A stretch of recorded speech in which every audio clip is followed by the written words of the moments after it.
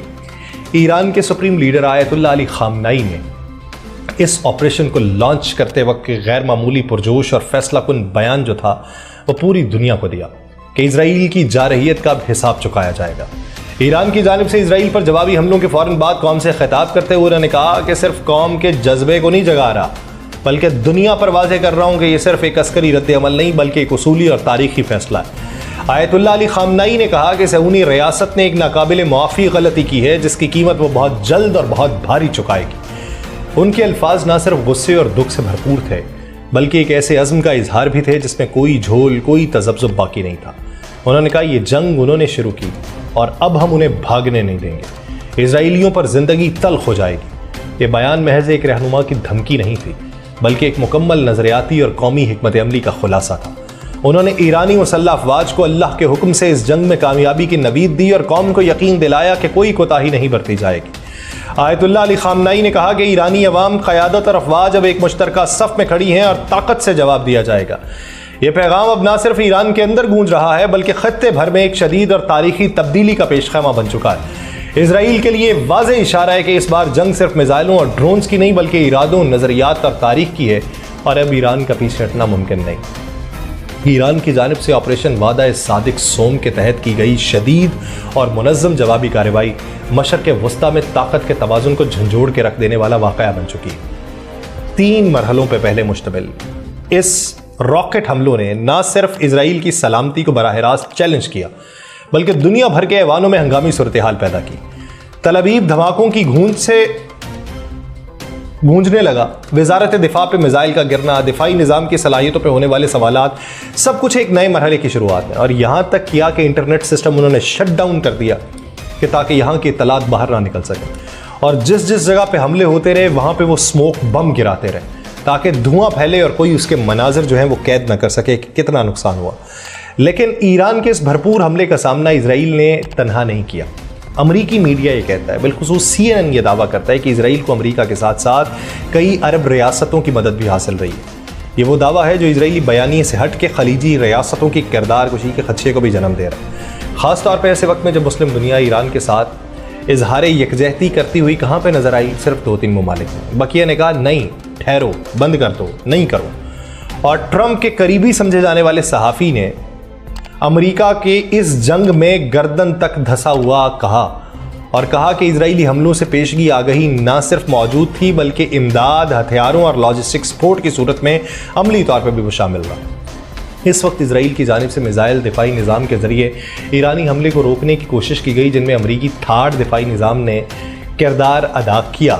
کئی میزائل فضا میں تباہ ہوئے، مگر جب اتنی بڑی تعداد میں فائر کیے گئے میزائل تھے تو بعض اپنے اہداف پہ لگے، جن میں اسرائیلی وزارت دفاع جیسا حساس ادارہ بھی شامل تھا۔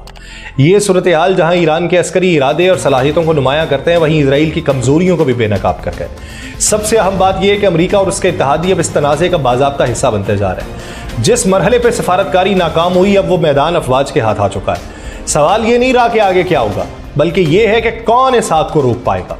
ایرانی پاسداران انقلاب نے یہ بیان دیا کہ جنگی محاذ کی شدت بڑھ چکی ہے، اور یہ اس بات کی گواہی ہے کہ ایران اب روایتی دفاعی پوزیشن سے نکل کے ایک جارحانہ اور واضح پیغام دے رہا ہے کہ اگر دشمن نے ہماری سرزمین، ہمارے سائنسدانوں اور ہمارے شہریوں کو نشانہ بنایا ہے تو اب ہر حملے کا جواب دوہرا ہوگا، اور شاید حد سے بھی زیادہ۔